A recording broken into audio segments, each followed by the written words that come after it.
అన్నయ్య నువ్వు పిలిస్తే చెల్లిలా జన్మనెత్తాను. హాయి హాయిగా నువ్వు నవ్వితే ఎంత ఎంత మురిసిపోతాను.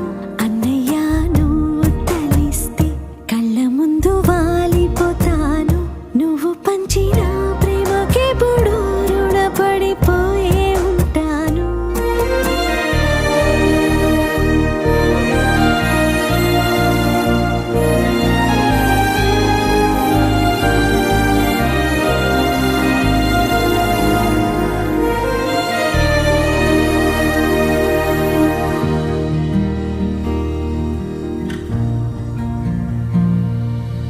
నా కోసం వెతికి వెతికి ఏ నిమిషం దిగులే పడిపో